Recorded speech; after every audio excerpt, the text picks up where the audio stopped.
Assalamualaikum dan salam sejahtera bersama saya Kamal Firmansyah Kamaluddin. Kita terus ke perkembangan ini. Kementerian Kesihatan KKM menjangkakan gelombang penularan Omicron dapat diturunkan sebulan atau 2 bulan lagi. Ia sekaligus membolehkan sambutan Aidilfitri pada awal Mei depan diraikan tanpa sekatan pergerakan. Bagaimanapun, Menteri Kesihatan Khairy Jamaluddin menjelaskan ia bergantung kepada pematuhan langkah pengawalan oleh rakyat, termasuk mengambil dos penggalak dan mendapatkan vaksin untuk anak-anak mereka. Akan datang, negara-negara lain mengambil masa dalam sebulan 2 sebelum mereka melihat gelombang Omicron itu turun. Kalau kita mainkan peranan masing-masing, dapatkan dos penggalak, menggalakkan anak-anak kita untuk dapatkan vaksin, insya-Allah kalau 1-2 bulan Omicron ini turun, selamat Hari Raya Aidilfitri. Beliau berkata demikian dalam sidang media khas yang diadakan kementeriannya di Putrajaya. Malaysia merekodkan kes baharu COVID-19 melebihi para 10,000 untuk 2 hari berturut-turut apabila 11,034 kes dilaporkan setakat tengah hari berbanding 10,089 kes semalam. Walaupun tinggi, kadar kematian masih rendah berbanding Oktober tahun lalu. Menteri Kesihatan Khairy Jamaluddin berkata negara masih di landasan tepat untuk menguruskan COVID-19 meski berlaku peningkatan kes berikutan ramai individu sudah lengkap vaksinasi termasuk dos penggalak. Pada 2 hari bulan Oktober, 109 kematian dilaporkan. Semalam, 9 kematian dilaporkan. Pada 2 hari bulan Oktober, 404 orang berada di dalam unit rawatan rapi yang tidak memerlukan bantuan pernafasan. Semalam hanya 66 sahaja. Kita masih lagi on the right path. Walaupun Omicron datang dengan angka 5 angka sehari, kes 5 angka sehari, we are still on the right path. Individu berusia 60 tahun ke atas dan penerima dos lengkap vaksin Sinovac berusia 18 tahun dan ke atas perlu mengambil suntikan dos penggalak sebelum 1 Mac ini bagi mengekalkan status vaksinasi lengkap. Khairy memaklumkan setakat ini 32% atau 1 juta warga emas masih belum mengambil dos penggalak. Pada masa sama, 3.5 juta penerima vaksin Prima Sinovac masih belum mendapatkan dos penggalak.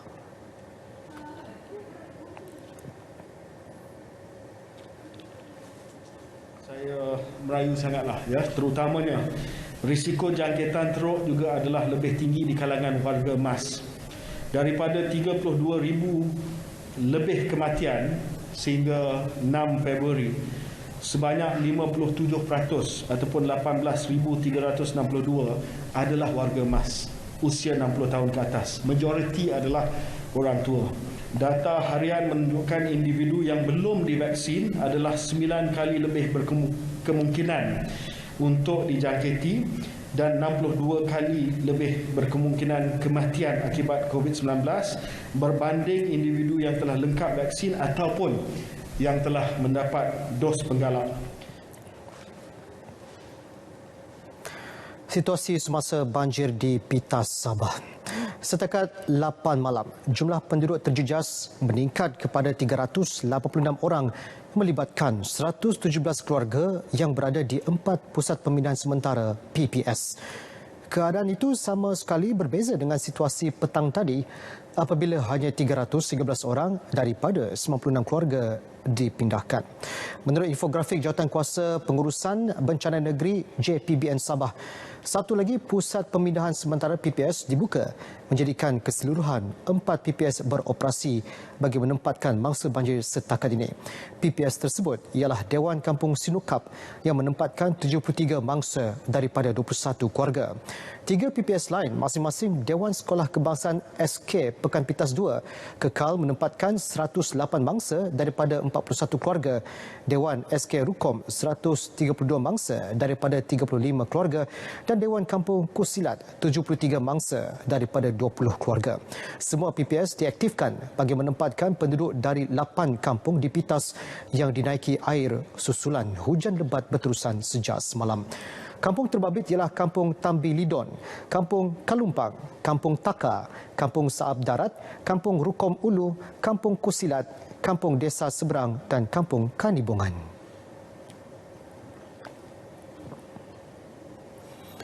Baik, susulan kejadian feri tidak boleh berlayar dan merapat ke terminal feri penumpang Kuala Perlis, kerja-kerja pengerukan di alur pelayaran dan lambangan telah dimulakan. Menteri Pengangkutan Datuk Seri Dr. Wee Ka Siong berkata pihaknya melalui Jabatan Laut Malaysia JLM mengambil langkah serta-merta pelantik kontraktor bagi menjalankan kerja-kerja pengorekan melalui perolehan darurat untuk tujuan pengerukan di lembangan jeti. Menurutnya dalam satu kenyataan media, kerja-kerja pengerukan mula beroperasi pada 6 Februari dan akan berakhir pada 20 Februari ini. Katanya JLM telah melaksanakan kerja-kerja pengerukan alur pelayaran dengan sepanjang alur yang dikeruk adalah sejauh 5.6 km pada kedalaman 2 meter cat datum CD di jeti Kuala Perlis sejak Ogos 2018 hingga Mac 2019. Kerja-kerja pengerukan itu membabitkan kos berjumlah 13.8 juta ringgit khusus bagi mengatasi masalah mendapan yang sering berlaku di terminal berkenaan. Tambahnya, secara dasarnya, projek pengerukan itu dapat merancangkan pelbagai sektor ekonomi serta meningkatkan taraf sosioekonomi penduduk setempat di samping memastikan rantaian logistik ke Pulau Langkawi tidak terputus.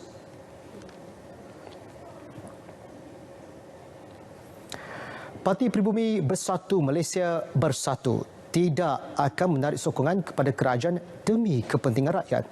Presidennya Tan Sri Muhyiddin Yassin menegaskan tindakan itu adalah tidak wajar memandangkan situasi semasa negara masih lagi berada dalam keadaan sukar.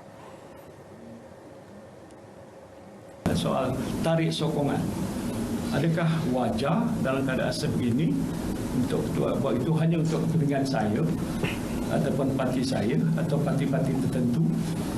Saya fikir nanti rakyat akan rasa ini apa sikap politician pada hari ini yang fikir soal parti, soal kuasa saja.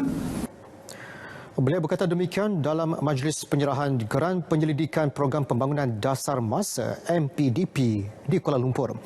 Dalam pada itu, beliau turut berharap Suruhanjaya Pilihan Raya SPR memberi kelonggaran kepada calon pilihan raya umum Dewan Undangan Negeri PRU Dun Johor untuk melaksanakan kempen secara bersemuka. Ia bagi memudahkan calon-calon, khususnya calon baharu untuk memperkenalkan diri kepada penduduk setempat.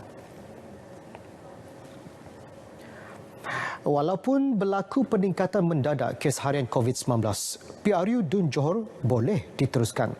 Menurut Kementerian Kesihatan KKM, jangkitan varian Omicron COVID-19 terbukti hanya menyebabkan gejala ringan. Menterinya Khairi Jamaluddin berkata, syur bagi SOP PRU juga telah dimuktamadkan dan dikemukakan kepada Majlis Keselamatan Negara dan Suruhanjaya Pilihan Raya SPR.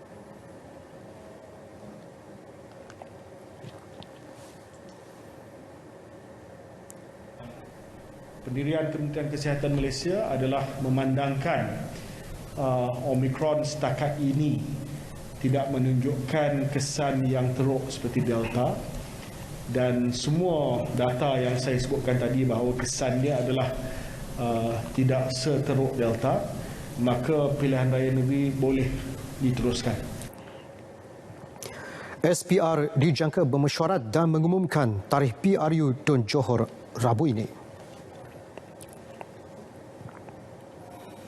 Susulan penularan mesej yang meminta warga emas untuk tidak keluar mengundi pada PRU Dun Johor yang dikesan dalam media sosial.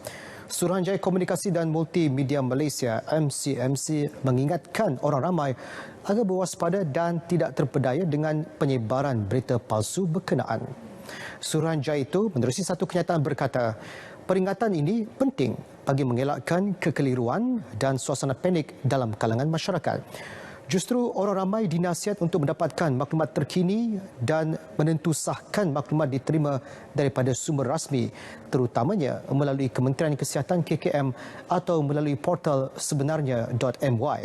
Semalam, KKM menafikan telah mengeluarkan saranan hebahan kepada warga emas berusia lebih 60 tahun supaya tidak keluar mengundi pada PRU Dun Johor akan datang seperti ditularkan di media sosial baru-baru ini.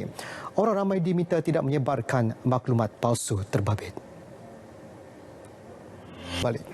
Bandaraya Getah Kedah atau Kedah Rubber City KRC bakal menarik pelaburan berpotensi bernilai 10 bilion ringgit dan mewujudkan 15,000 peluang pekerjaan menjelang 2025. Perdana Menteri Datuk Seri Ismail Sabri Yaakob berkata, walaupun baru sahaja dilancarkan, KRC sehingga kini berjaya menarik pelaburan komited mencecah 4 bilion ringgit yang bakal menjana hampir 7,000 peluang pekerjaan kepada keluarga Malaysia. Sehubungan dengan itu, saya berharap agar pelabur dari dalam dan luar negara akan merebut peluang ini untuk menempatkan operasi mereka di KRC. Kajian Persekutuan telah meluluskan peruntukan sebanyak 417.5 juta ringgit untuk fasa 1 projek KRC.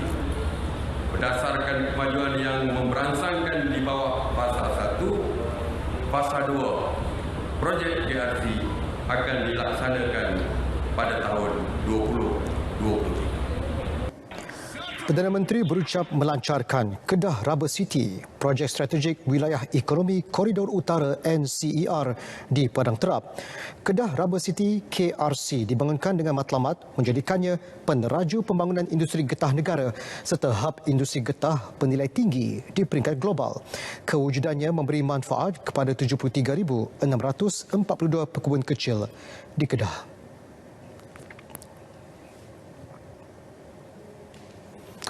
Dalam pada itu, trend pelaburan positif yang ditunjukkan Kedah akan disemarakkan lagi dengan pembangunan Kedah Rubber City KRC.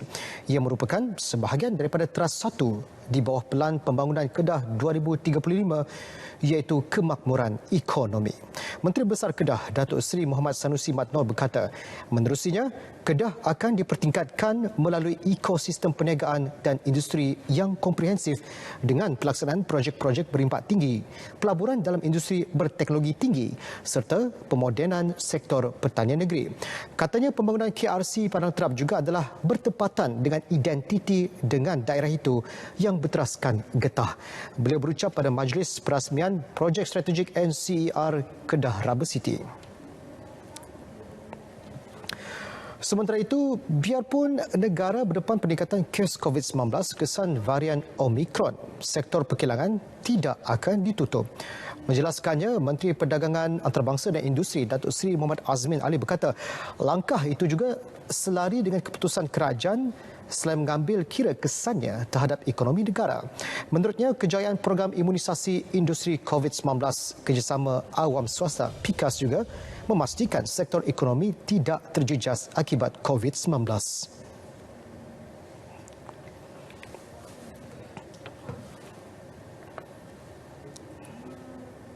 Kita juga telah memperkenalkan satu mekanisme baru yang dipanggil Safe at Work supaya diwujudkan bubble dari segi tempat penginapan pekerja ke lokasi kilang dan fasiliti yang berkenaan.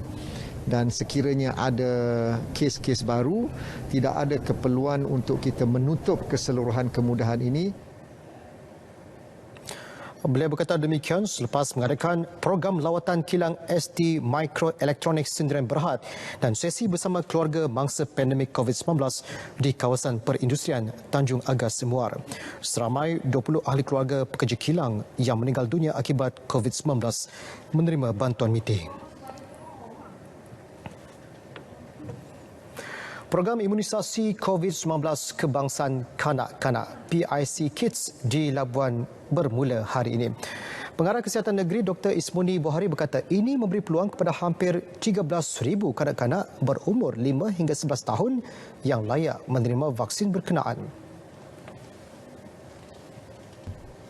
Kita cuba menghabiskan dalam masa 1 bulan ini. Di mana kanak-kanak ini kita mengambil masa sedikit disebabkan oleh kita perlu memberi kaunseling dan perlu memberi penerangan yang jelas kepada keluarga-keluarga sebelum kita memberi pemvaksinan tersebut. Beliau berkata demikian kepada pemberita selepas melancarkan program itu di perkerangan Hospital Labuan. Jelasnya, walaupun pemberian vaksin itu secara sukarela, namun mereka digalakkan mendapatkan suntikan itu susulan situasi semasa jangkitan COVID-19 amat membimbangkan. Dalam pada itu, kumpulan pertama penerima vaksin itu membabitkan 20 orang kanak-kanak sebagai perintis pelaksanaan program berkenaan. Bangun jam pukul 6. Waktu saya di rumah kan, saya rasa excited bila mau jarum di hospital. Sakit kan tadi kena cucuk? Tak. Penting ke tidak? Lepas vaksin? Anda rasa sakit? Anda rasa sakit? Tak. Sakit tak tadi? Vaksin? Tak sakit? Datang vaksin. Dia takut. Tak suka vaksin. Sementara itu, Kementerian Kesihatan setakat ini belum menerima pelaporan kesan adverse susulan imunisasi AEFI terhadap kanak-kanak menerusi PIC Kids. Menurut Menteri Kesihatan Khairy Jamaluddin, sehingga kini sebanyak 74 laporan AEFI serius diterima membabitkan remaja berusia 12 hingga 17 tahun yang sudah divaksin. Untuk pemberian remaja dulu, 12 hingga 17 tahun, kita telah berjaya memberi 5,656,469 dos vaksin, 5 juta. Daripada itu, kesan laporan yang serius 74, iaitu 0.013 per 1,000 dos, yang sangat rendah. Dan kebanyakan daripada kes itu semua telah pulih. Ya, semua telah pulih.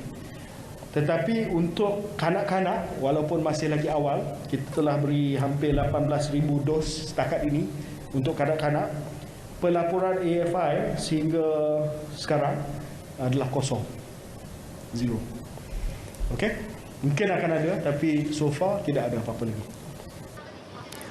Tambahnya, secara keseluruhan, sistem pelaporan AEFI bahagian regulatory farmasi negara NPRA telah menerima sejumlah 24,788 laporan AEFI yang melibatkan dos penggalak vaksin COVID-19 adalah sebanyak 1,004 laporan. Kadar pelaporan AEFI bagi dos penggalak direkodkan pada 84 bagi setiap 1 juta dos berbanding kadar pelaporan AEFI keseluruhan iaitu 390 setiap 1 juta dos. Daripada jumlah AEFI yang diterima bagi dos penggalak, 64 diklasifikasikan sebagai serius bersamaan kadar 5 laporan bagi 1 juta dos.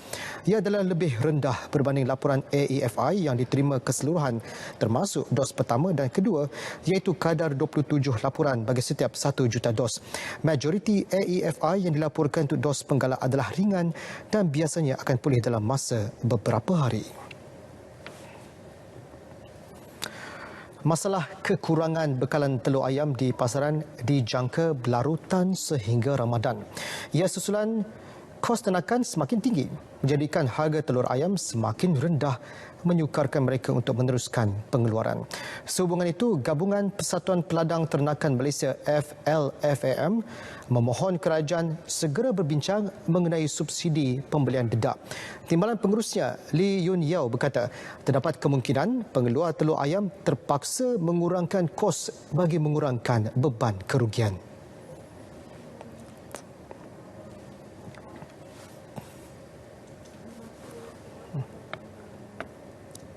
Kita tidak minta banyak-banyak subsidi. Kita hanya minta boleh subsidi untuk cover kita punya kos dedak sahaja. Kita punya kos untuk produce itu ayam, dedak pun naik, bekalan elektrik pun naik, gaji semua pun minta naik kerana kita punya cost of living sudah naik. So saya berharap itu kerajaan boleh subsidi untuk kita sampai bulan 6. Dalam pada itu, Yun Yao juga berpendapat sudah tiba masanya kerajaan mula mengurangkan kebergantungan ke atas import dedak dengan menghasilkan dedak sendiri. Ketika ini, harga sebiji telur ayam yang dijual kepada pemborong dan peruncit adalah antara 35 sen hingga 39 sen bagi telur grade C, B dan A. Seorang ahli perniagaan didakwa di Mahkamah Seksyen Shah Alam atas pertuduhan memperdaya seorang kontraktor bagi mendapatkan projek penggantian saluran paip gas di Terengganu 4 tahun lepas. Tertuduh Harry Syam Abdul Wahid bagaimanapun mengaku tidak bersalah dan minta dibicarakan di hadapan Hakim Rozila Saleh. Berdasarkan pertuduhan, tertuduh didakwa melakukan kesalahan itu pada April 2018 di sebuah restoran di Shah Alam bagi membantu kontraktor Muhammad Hafiz mendapatkan projek daripada Petronas Gas Berhad hingga mendorong Muhammad Hafiz menyerahkan wang tunai RM100,000.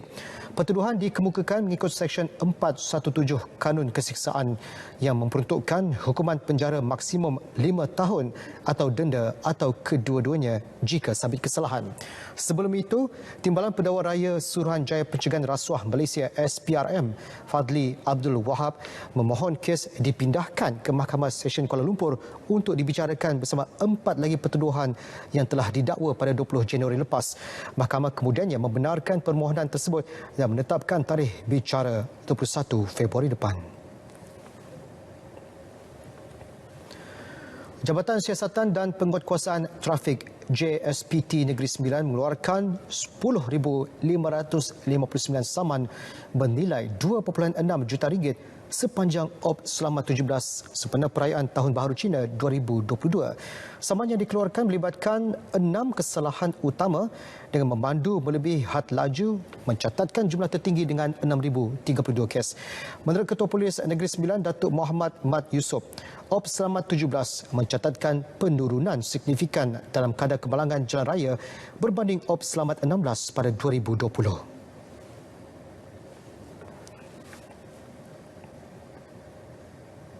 Kenderaan yang banyak terlibat adalah motorkar, dan pada OP Selamat 16 947 dan OP Selamat 17 banyak 702 kes, penurunan sebanyak 245 ataupun 26%, manakala motosikal pada OP Selamat 16 banyak 204 dan di dalam OP Selamat 17 banyak 137 kes ataupun 137 motosikal atau penurunan sebanyak 33%.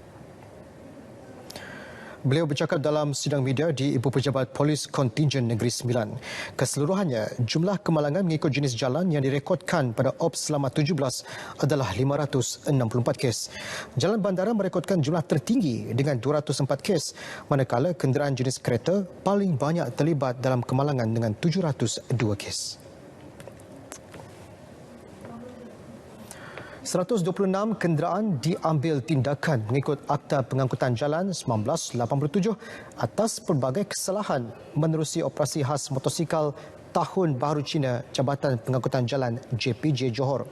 Operasi dibuat JPJ Zon Barat melibatkan Batu Pahat, Pontian dan Stesen Penguatkuasa Seri Gading bermula 8 malam hingga 12.30 malam di kilometer 11 Jalan Keluang, Batu Pahat. Operasi turut melibatkan polis, Agensi Anti Dadah Kebangsaan AADK dan Jabatan Imigresen.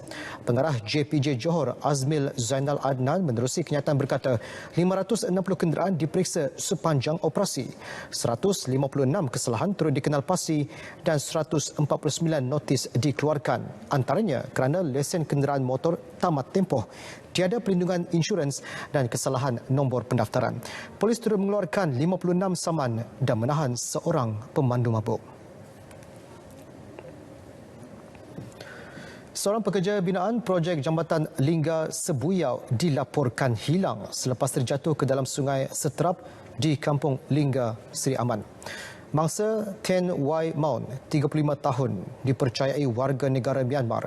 Pusat Gerakan Operasi Bomba Sarawak memaklumkan mangsa dikatakan jatuh dari kapal semasa melakukan kerja-kerja pembinaan di atas kapal tersebut.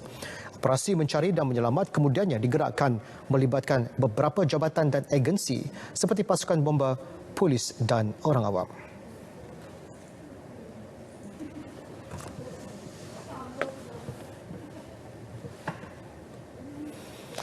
Baik, kita mulakan dengan Sukan Olimpik Musim Sejuk Beijing 2022.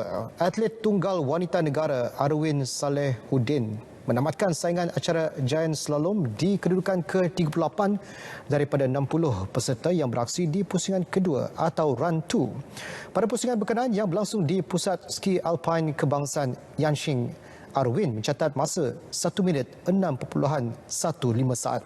Catatan tersebut kurang 0.02 saat berbanding dengan pusingan pertama pagi tadi untuk melakar masa keseluruhan 2 minit 12.28 saat.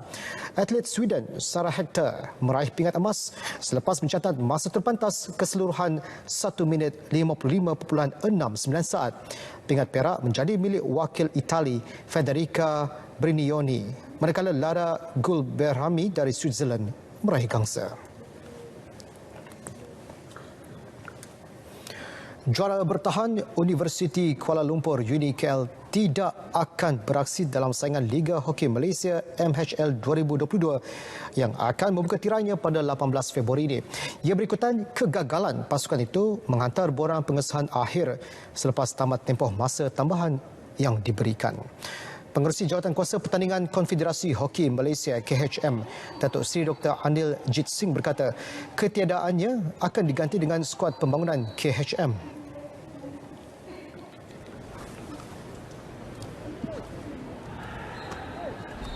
Dan kita akan replace dengan National Development Team Men. Sama seperti perempuan, ini daripada MSC kerana banyak pemain-pemain nasional seperti awal yang saya bagi tahu, kita nak tengok dorang berpotensi, kita nak train dorang dan kita memonitor dorang punya average permainan semua. Bagi aksi pembuka tirai MHL iaitu perlawanan Piala Sumbangsih 2022 antara juara Liga, UniKL dan juara Piala TNB 2021 Terengganu Hoki Team yang sepatutnya berlangsung pada 18 Februari ini. Datuk Seri Anil Jit berkata perkara itu hanya boleh diputuskan menerusi perbincangan bersama semua pihak yang terlibat. Baik, berita tengah malam berakhir di sini. Layari portal berita RTM di berita.rtm.gov.my untuk perkembangan berita terkini dan sahih. Saya Kamal Firmansyah Kamaluddin. Assalamualaikum dan salam hormat.